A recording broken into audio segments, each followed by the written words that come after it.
Hello dear students. पिछले video में हम लोगों ने सीआरपीसी के डेफिनेशन क्लोज को पढ़ना शुरू किया था। तो आज हम लोग डेफिनेशन क्लोज के तहत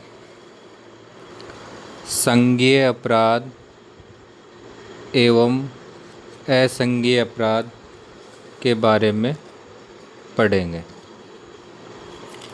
संज्ञेय अपराध अर्थात कोग्निजेबल ऑफेंस, असंज्ञेय अपराध अर्थात नॉन कोग्निजेबल ऑफेंस। गंभीरता के आधार पर अपराधों को दो भागों में बांटा जा सकता है। फर्स्ट इज कोग्निजेबल ऑफेंस, संज्ञेय अपराध, and second is non cognizable offence, असंज्ञेय अपराध।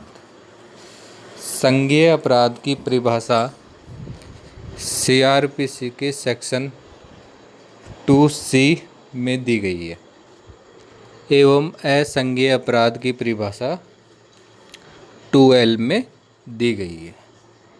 तो हम पहले इसकी परिभाषा के बारे में जानेंगे कि भाई संज्ञेय अपराध क्या होता है, असंज्ञेय अपराध क्या होता है और इन दोनों में क्या अंतर है।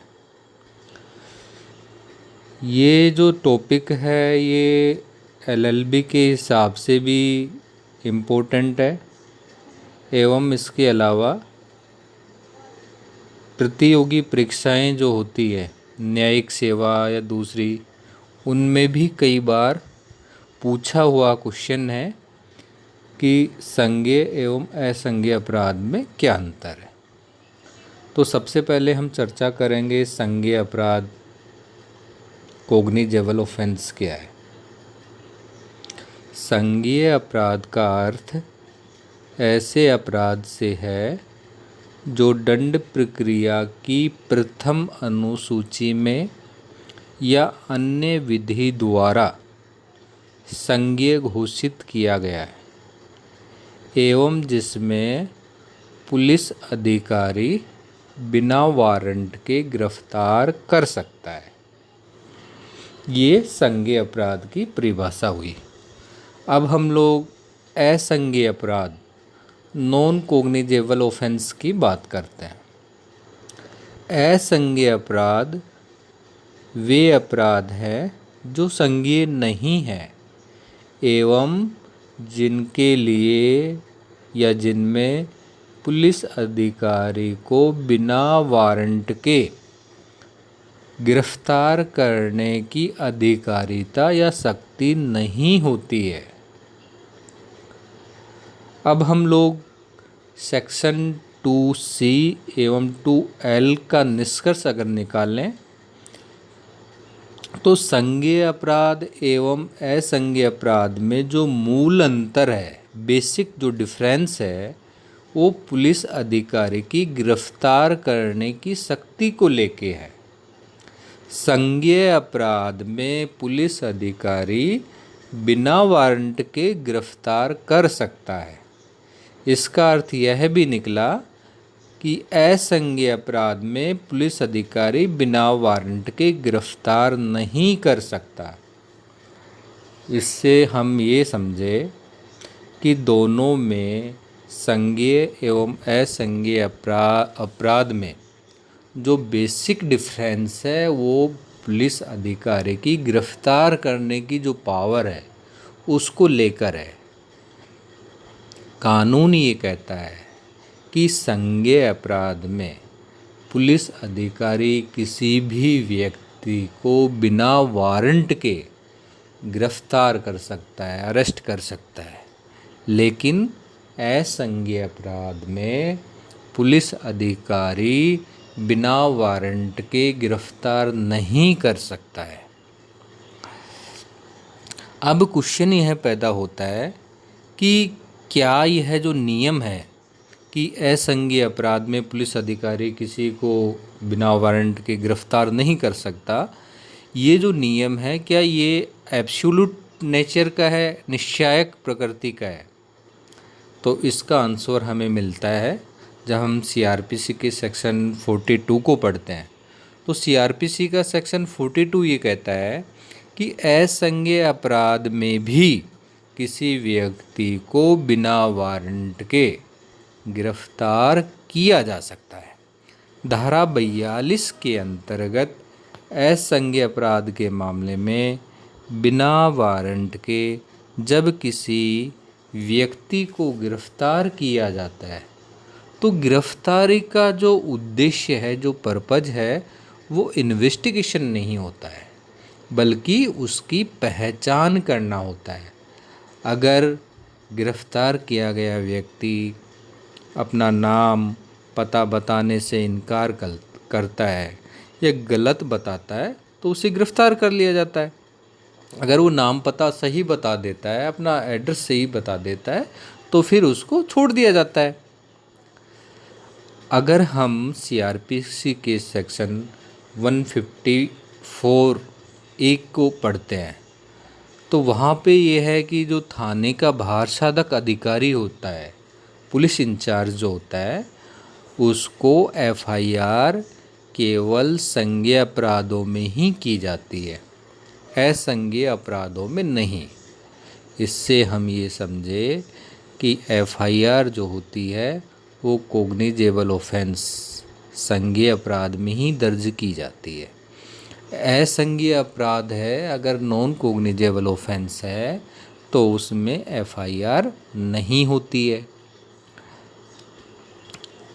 ऐसी भी स्थिति हो सकती है कि अगर कोई व्यक्ति असंज्ञेय अपराध नॉन कोग्निजेबल ऑफेंस की सूचना लेकर पुलिस थाने पर जाता है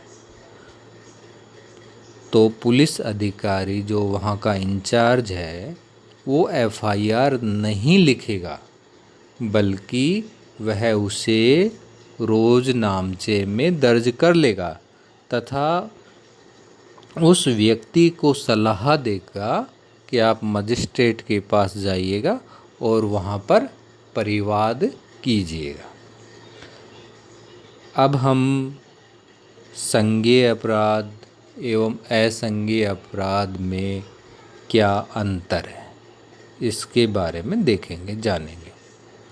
difference between cognisable offence and non cognizable offence. इसमें जो मोटे मोटे अंतर हैं उनके बारे में हम चर्चा करेंगे। फर्स्ट अंतर है अनुसूची प्रथम के हिसाब से साधारणतया संज्ञेय अपराध अजमानतीय अपराध होते हैं और असंज्ञेय अपराध सामान्यतः जमानतीय प्रकृति के होते हैं। अर्थात हम ये समझे कि जो संज्ञेय अपराध हैं, कोग्निजेबल ऑफेंस है, ये अजमानती अपराध होते हैं, अर्थात इसमें जमानत नहीं होती है। और जो नॉन कोग्निजेबल ऑफेंस है, असंज्ञेय अपराध है, उनमें सामान्यतः जमानत दे दी जाती है।